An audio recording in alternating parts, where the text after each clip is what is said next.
السلام علیکم دوستو۔ آج سے 40 سال پہلے مظفر گڑھ کی آبادی اتنی نہیں تھی۔ آج تو یہ شہر بڑا گنجان ہے۔ اس وقت یہاں کے اسٹیشن پہ اتنی ٹرینیں بھی نہیں گزرتی تھیں۔ اس کے باوجود یہاں 1 سال پہلے اس پٹری پر ایک 20 سالہ لڑکا ٹرین کی زد میں آیا اور اس کا سر کٹ گیا۔ یہ واقعہ مظفر گڑھ کا پہلا ایسا واقعہ تھا جس نے سب کا دل دہلا دیا۔ کوئی کہتا خودکشی کی ہے، کوئی کہتا اس کو قتل کیا گیا ہے۔ سال تک سب اس کو بھول بھی گئے۔ پٹری کے ساتھ ساتھ آبادی بھی تھی۔ اکثر بچے بے فکری سے پٹری پر کھیل لیا کرتے تھے۔ مغرب کے بعد اکثر ہی اس علاقے میں سناٹا ہو جاتا تھا۔ سردیوں کے دن تھے، 8-9 بجے ہی یوں لگتا تھا بہت رات ہو چکی ہے۔ رات جب کوئی ٹرین گزرتی تو اس کی آواز دور تک گونجتی۔ سلمہ کا گھر اسٹیشن کے ساتھ ہی تھا۔ اس کے 2 ہی بچے تھے، عبدل اور ریحان، اور اس کا شوہر اسلم مزدوری کیا کرتا تھا۔ پہلی دفعہ سرکٹے کو عبدل نے اپنے گھر کے صحن کی دیوار پہ دیکھا۔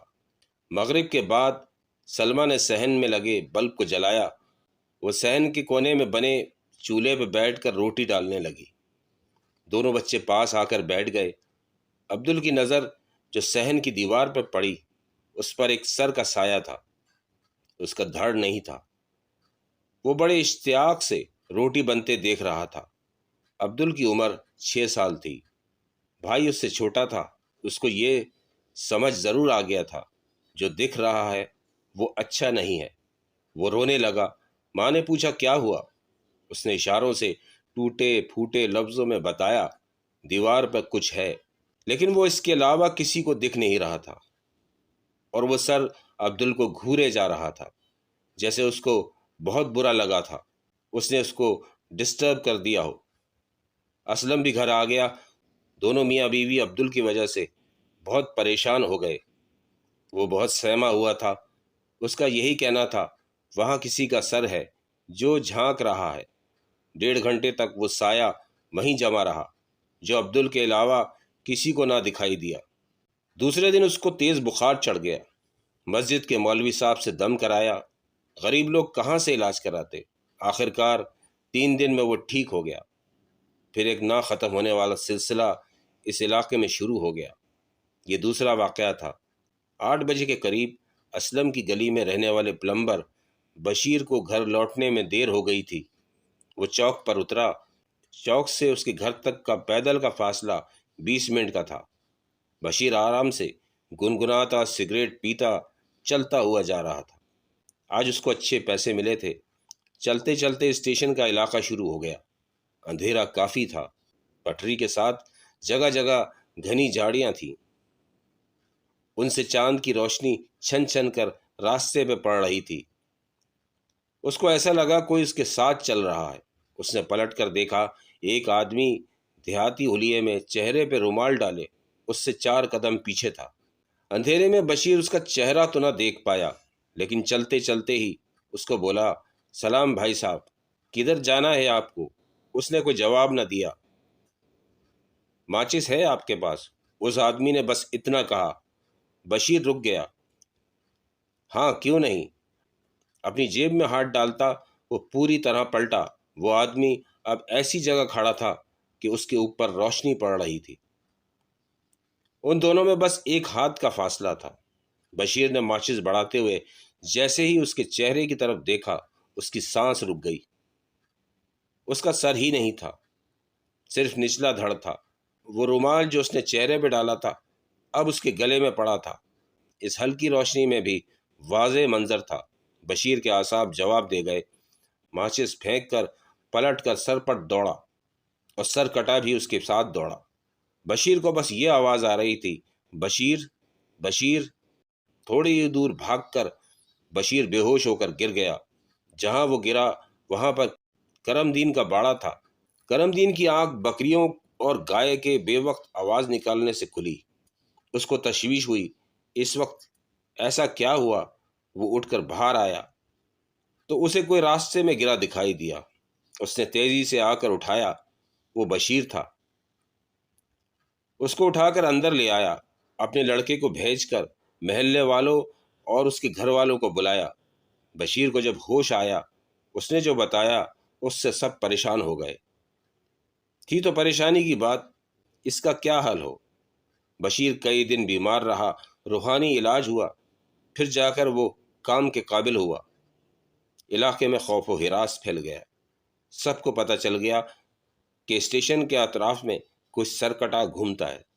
یہ بات اب پورے مظفر گڑھ میں پھیل گئی، لوگ رات کو باہر نہیں نکلتے تھے۔ اس واقعے کو 6 مہینے ہو چکے تھے۔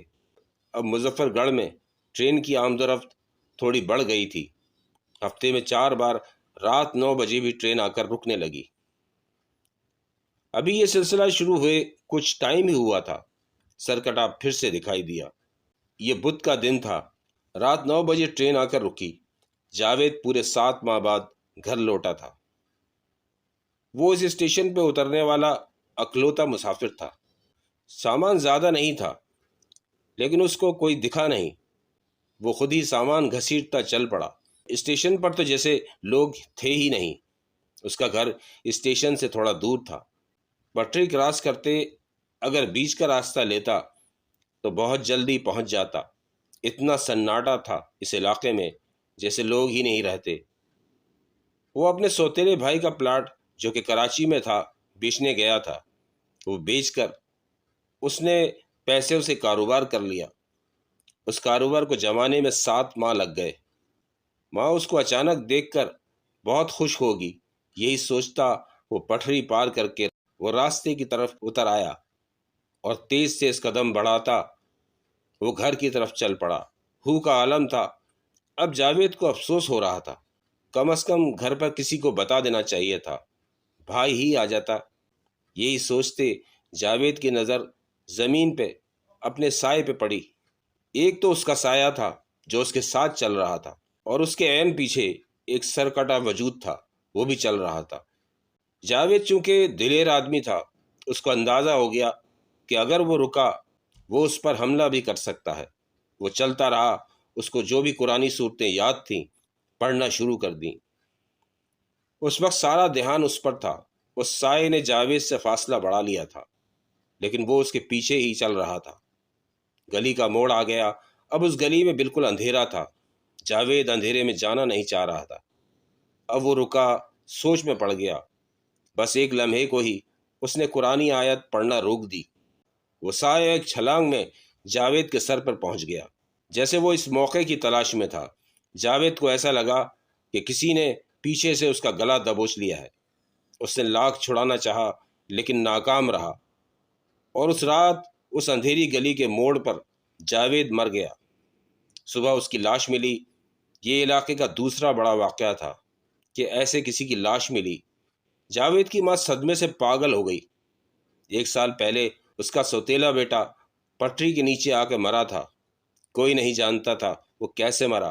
وہ 20 سال کا لڑکا، اس کو اس کی سوتیلی ماں اور 2 بھائیوں نے نشہ کرا کر ٹرین کے نیچے ایسے ڈالا تھا کہ اس کا سر کٹ گیا۔ ایسے ہی یہ بھی کوئی نہیں جانتا تھا کہ جاوید کیسے مرا۔ لیکن ہاں، اس دن کے بعد سرکٹا کسی کو نہیں دکھا۔ آہستہ آہستہ لوگ جاوید کی موت بھی بھول گئے۔ وہ پیسے جس کے لیے اس لڑکے کا قتل ہوا وہ کسی کے کام نہ آ سکے۔ جاوید کراچی میں پیسہ کہاں لگا کر آیا تھا کوئی نہیں جانتا تھا۔ اس کی ماں پاگل ہو گئی اور بھائی نشے کی لت میں پڑ گیا۔ انسان لالچ کا شکار ہو کر ہر حد سے گزر جاتا ہے، اور یہ بھی بھول جاتا ہے کہ کل اسے مرنا بھی ہے، اور مرنے کے بعد وہ خالی ہاتھ رہ جائے گا۔